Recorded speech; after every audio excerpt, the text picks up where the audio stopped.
আজকে চান রাত্রির ঈদের আগের দিন সারাদিন মোরা কি করবো সকল কিছুই করলে আমি এগুলোকে শেয়ার করবো। আর আলহামদুলিল্লাহ মগো কোরবানির গরু কেনা হয়ে গেছে। আর এছাড়াও ঈদে টুকটাক কি শপিং করছি আর চান রাত্রিরে কী রান্না বাড়া করবো, অর্থাৎ ঈদের দিনটা কেমন কাটবে ঈদের আগের দিনই তো প্রস্তুতি নিতে হয়। তার সমস্ত কিছুগুলো আজকের ব্লগে মোর দাদুকে বুয়োগুলোকে শেয়ার করে যদি মোর দাদুরা বুয়োরা ভিডিও রিসিভ করবে না করলে মোরও দেখতে পাবেন বেমন লাগে। আসসালামু আলাইকুম দাদুরা বুয়োরা আপুরা ভাইয়েরা সকলে কেমন আছেন? আশা করি আল্লাহর রহমতে সকলেই ভালোই আছেন।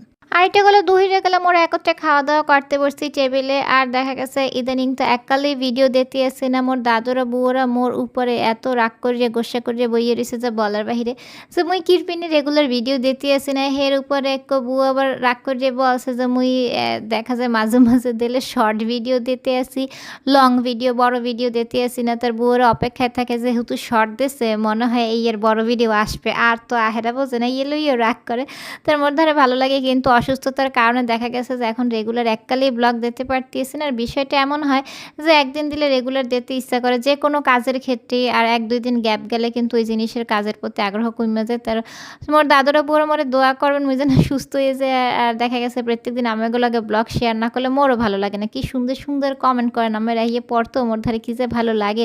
তার ইনশাল্লাহ চেষ্টা করতে আসি যে আবার সুন্দর করে যেন আমিগুলোকে প্রত্যেকদিন ব্লগগুলো শেয়ার করতে পারি।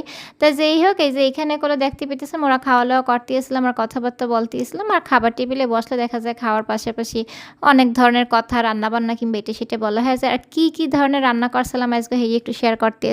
আর এখানে প্রত্যেকটা আইটেমে করলো আমেগো ভাইয়ের পছন্দ অনুযায়ী করা হয়েছে। তার এখানে যে মাছ ভাজা দেখতে পাইতেছেন পুঁটি মাছ এককালে করকরা ভাজা করে আমেগো ভাইয়া খাইতে বেমালা ভালো পায়, উপর দিয়ে পিঁয়াজ বেরেস্তা করে কাঁচামরিচ ভাজা দিতে। তার যেরম করে আমেগো ভাইয়া খাইতে ভালো পায় এরম করে এগুলো এখানে রান্নাবাড়া করা হয়েছে। লাল শাক ভাজি দিয়ে ঝোল করে মাছের তরকারি এরম করে উনি খাইতে ভালো পায়। ডাল তো থাকাই লাগবে, ডাল তো রাঁধছি বোঝেন। এছাড়াও মাছের তরকারি আর মজার তরকারি আমেগো ভাইয়া যেয়ে খাইতে ভালো পায়, ওইগুলো করা হয়েছে। আর ডিম ভাজা করা হয়েছে, ডিম ভাজাটা ওনার অনেক দিন ধরে খাইতে ইচ্ছা করতেছিল। এই যে পুঁটি মাছ ভাজা দেখতে পাইতেছেন, লাল শাক দিয়ে পুঁটি মাছের ঝোল, মাছের ভুনা, এছাড়াও করলে আসলে লতি চিংড়ি মাছ আমেগো ভাইয়ার মোস্ট ফেভারিট ডাল আর ডিম ভাজা। আর খাওয়া শেষ করে করলে এখানে দেখতেই পাইতেছেন কিশমিশগুলোকে ভিজাইয়ে রাখতেছিলাম গ্লাসের ভিতরে। এই পরবর্তীতে আমেগো ভাইয়া খাইবে হান। আর এই যে আলহামদুলিল্লাহ মগো কোরবানির গরু কেনা হয়ে গেছে। আর এই ভিডিওটা অ্যাকচুয়ালি মোর ছোটো ভাই করে নিয়ে এসেছিল, তো যখন করতে গেছিলো তখন অনেক অন্ধকার ছিল এবং গরুটা যেখানে রাখা হয়েছে এটা অনেক অন্ধকারের ভিতরে। তো ভিডিওটা তো ভালো নেই, তারপরে এক পলক দেখছি, কারণ মোরা মাথাটা যাইয়ে তো আর গরু দেখে আসতে পারি না। মগো বাড়ির নিচে অ্যাকচুয়ালি রাখার জায়গা নেই, এজন্য অন্য জায়গায় রাখা হয় গরু আর কি।